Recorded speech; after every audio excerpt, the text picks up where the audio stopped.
Avatar Meher Baba ki Jai. So that I understand is the message which Baba wants us to know, that what is the meaning of holding on to him, to remember him, to love him, to follow his wish, and to forget our limited, finite, egocentric self, that way, separative self. That is it. And it is so important to bring all of this in our everyday life. Absolutely. And, move away from these misconceptions that a spiritual way of life means to go and live in the mountains. Oh no. Whereby it is to live in the thick of the forest and see that glim of light that he is throwing upon. True. Us to move more and more towards him in every deed and aspect. Words to effect, you would possibly remember the quote on worry. Exactly as you said, that you leave it completely to him, where Baba had also said that the problem that you cannot free yourself from your own worry is because you do not completely give the worry to me. And I could a funny film snippet always came into my head at that time. It is like, giving something, take, and taking it away. Holding it. And taking it away. Not really leaving your grip over it, and then you expect that the person takes it as well.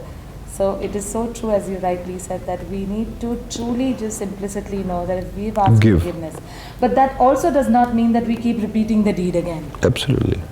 So many times for our, again, ego convenience, we might think, oh, he's merciful and we'll be kept forgiving for the same thing.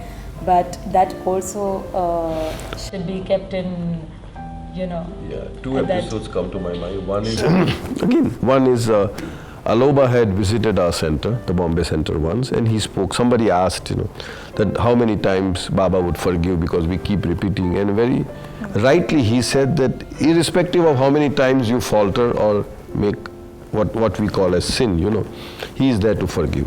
But then a very fine line that he said, that if you consciously repeat it, knowing that he is going to forgive you, is not done, is not proper, is not a proper way of behavior with your beloved master. So that's one thing.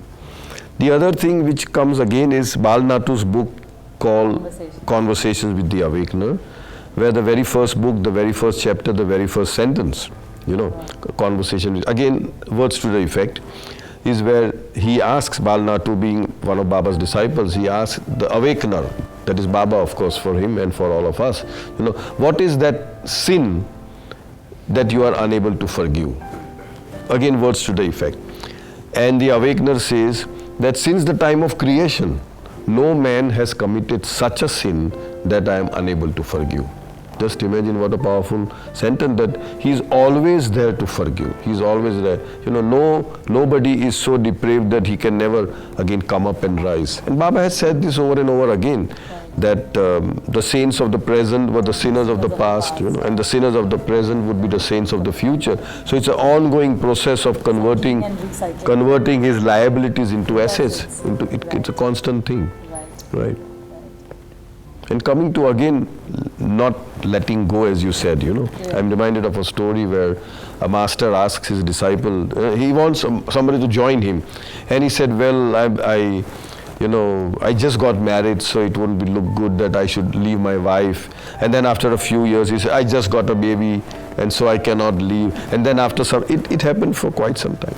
And then one day, the disciple again, when he comes to meet the master is holding on to a tree trunk, holding it, and said, please release me, this trunk is holding me, I am being held by the trunk. And the disciple says, what are you saying? The trunk is not holding you, you are holding the trunk. So that's when the disciple said that actually Maya is not holding you. You want to have a hold of the Maya. You get some payoff, some kind of that way you are not letting it go. Otherwise, if you were I would say honestly honest and sincerely sincere, then it is like this, it can be released like that. So when we are offering it to Baba, we have to offer it really wholeheartedly and 100% completely. Thank you, Cyrus, for telling us how strongly to hold on to Baba with constant remembrance and constantly trying to please the beloved in everything that we think, speak and do, and to entrust all of that to Baba. And that reminds me of one very simple thing that Baba, for this matter, had given, that when we wake up in the morning, Yes. to just at the first Think of moment him. tell Baba, think of him, and say, I entrust all my thoughts, words and deeds to you. And before sleeping in the night, to tell him that I entrust all the good and bad that I did to you. And that is, how simple can God How get? simple. I start entrusting, and then I have entrusted I have everything. entrusted. And then in one of the Savasis, Baba did give 4 timings that we all know. First thing in the morning, 12 noon, 5 in the evening, and last thing before going to bed. Even if you remember him this 4 times, that should be good enough for you to Starters. sail the ocean of Maya that Great. way. Great. Thank you so much. Thank you, Baba. We shall be back again with one more aspect to love and live God in everyday life. Jai Baba. Jai Baba.